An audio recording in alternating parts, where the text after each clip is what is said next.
Hi, this is Hassan Sadri again from OIS ASCRS 2019 in beautiful sunny San Diego. Really excited to see and talk to our good friend Laurent at TS. As you know, Laurent is very, very influential in Alcon, and they've had a monstrous year. How you doing, my friend? Doing great, doing great. I mean, you picked a perfect location for the interview. Absolutely. Yeah, that's thanks to Maureen back there. That's right. Tell us, you have great presentation, you have great stage presence. For those folks who couldn't come today, tell us a little bit about how impactful was 2018 and all the 17 transactions you did, and how proud you must be with the whole team of what you guys did, and the recent spin-off, by the way. Congratulations. Well, thank you very much. Well, first of all, thank you for hosting this interview. I think OIS plays a really key role in our ability to connect with all the innovation industry or community. So 2018 was certainly a great year, but if you step back a little bit, I had a chance at OIS to describe that Alcon was really believing in an agnostic approach to innovation. That means that we have a lot of core skills at Alcon throughout the decades that Alcon's been innovating. Whether it's in cataract, whether it's a contact lens, whether it was in the past pharmaceuticals, we've always had a great engine of innovation. But obviously, with the environment changing, we see a need for a greater look on the outside and on the external side, which I represent as heading the BD&L and M&A.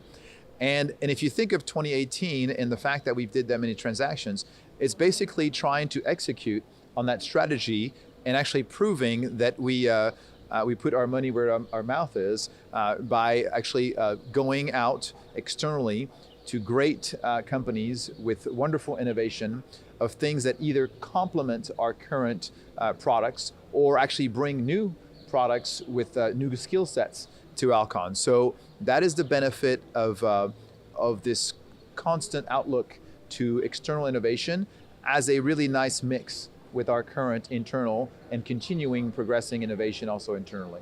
Yeah, so let's talk about that, because I think for folks at home and folks in the audience, I think it's really good. What I see is a lot more doctors like me coming into these meetings, really intrigued by what you're working on. Highlight some of the areas you think are going to be really impactful next couple of years that you're excited about out of your pipeline. Right.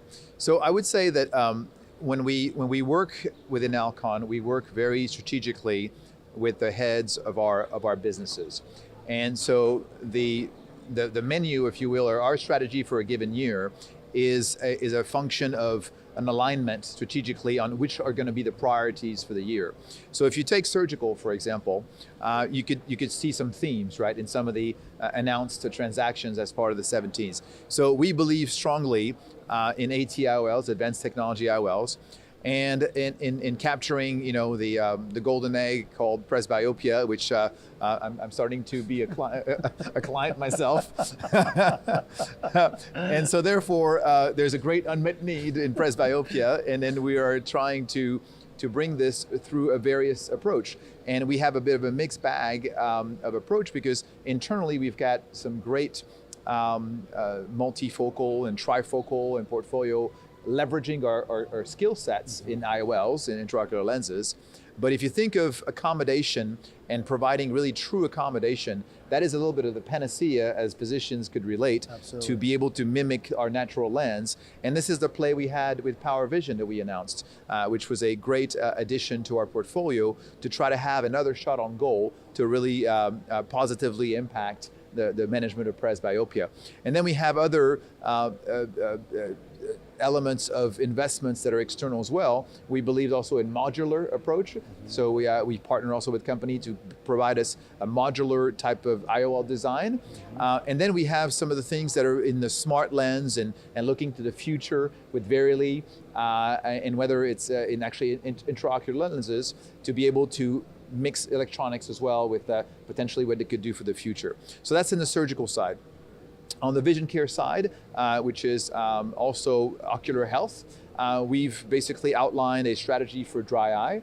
And one of the transactions we've announced is our first step into devices in the treatment of dry eye, and the iLux acquisition is a great asset to be able to cater to what is believed to be the number one source of dry eye, which is meibomian gland dysfunction. Absolutely. We believe iLux has incredible results, and then we're now in the launch phase of that.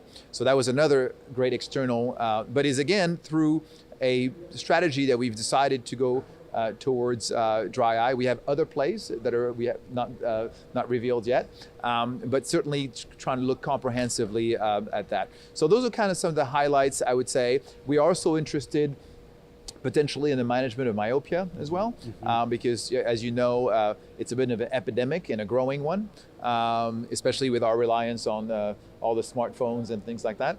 And so therefore that would be the theme. So surgical, a great theme on IOLs. It also actually transcends into cataract and diagnostics. I forgot to mention, we believe that the cataract surgery has become more and more about the outcomes and therefore plays in the world of diagnostics, and we've announced some transactions into that as well. And then also in the visualization with the True Vision acquisition, which helps us bring a new level of visualization in vit surgery, but also for cataract surgery. And you know, for the audience who doesn't know all the details, but spinning off a company within a company and acquiring within the old framework is remarkable. So congratulations to you. I don't know how you pulled it off, but you did. Congratulations to you. Thank you. Lastly, for those folks who are not here, tell us a little bit about how Alcon, yourself personally, with all your experience at OIS, and how that's impacted your messaging and sort of educating doctors and also other people in the industry about what Alcon is all about. Okay. Well, I would say that as I entered this M&A and corporate development strategy and BD&L, it was obvious that the presence of Alcon was not at the level that we wanted it to be.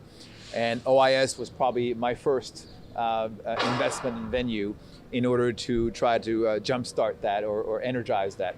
And given what OIS does with this wonderful ability to capture a great mix and representation of where innovation comes from, whether it's from doctors like yourself or startups or venture or any private equity or any type of people really interested in this momentum of innovation. It provides a platform for Alcon to really get in touch with all these various stakeholders. Again, we're agnostic to where they come from, so therefore we're very much in a listening mode of all these things, but to have the ability in one setting to have so many productive meetings as we are having right now during this conference is a great advantage. And if anything, it's allowed us to actually not only meet, but develop relationships and actually execute on them and being able to be additive to the 17 transactions you heard about in 18. So that's remarkable. So, the way he's describing it, I think we might have 2 days of OIS going. Exactly. Very good. Enjoy the rest of the meetings, and thank you for your time today. Thank you. It's a pleasure.